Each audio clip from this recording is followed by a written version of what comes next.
write out the subshell notation for two atoms. The blank periodic table here can help us organize our subshell notation right here. So for example, on the vertical, we can see our principal quantum number. And I'm going to move this box over here. So that way, on the horizontal, we can see that this is the S block here. This is the P block here. And down here we have the D block. And these correspond to the second principal quantum number, L equals 0, 1, and 2. But S, P, and D are fine right here. So for carbon, we're going to fill in electrons until we get to the carbon block.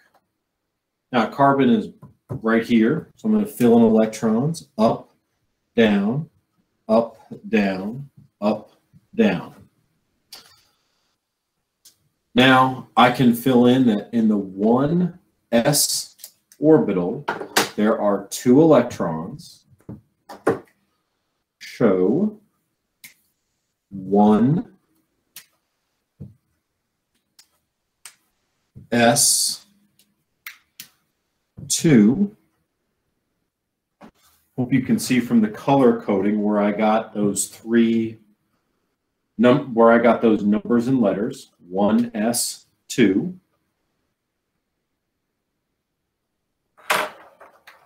And then reading down, there is a 2s2. So 2s2.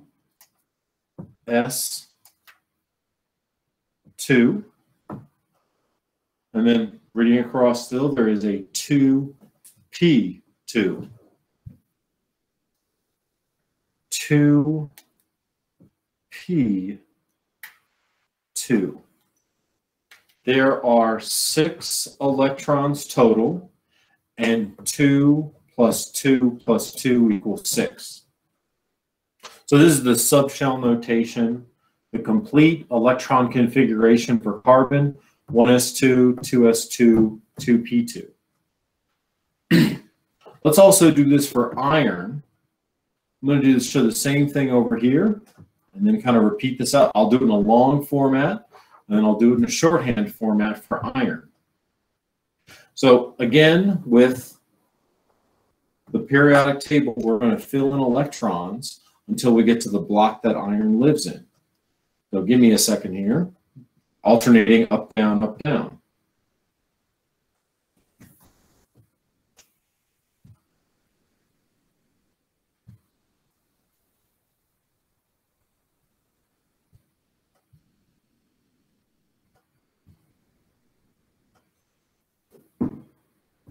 Okay, I think that's the correct right there.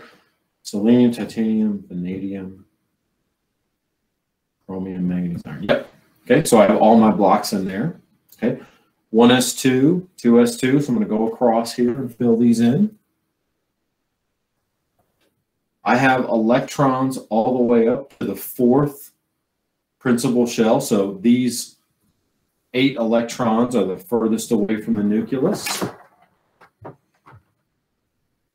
So we have some 1s2, 1s2, 2s2, 2p6, because it's all the way filled. Let's keep up here. 3s2, 3p6. This fills in. Let me remove those brackets for right now, because what I have drawn right here, these are the core electrons. They are not the valence electrons. Is the 4 shell is the valence electrons here, but these are the core electrons. Now let me fill in the core electrons, and I'll use that color coding scheme. In the 4s2,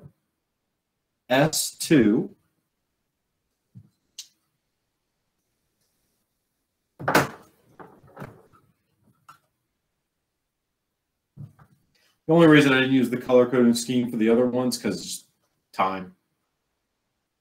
Then it's 4 D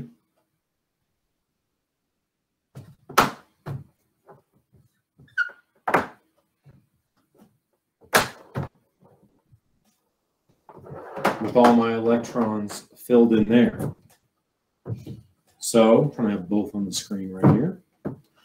1s2, 2s2, 2p6, 3s2, 3p6, 4s2, 4d10.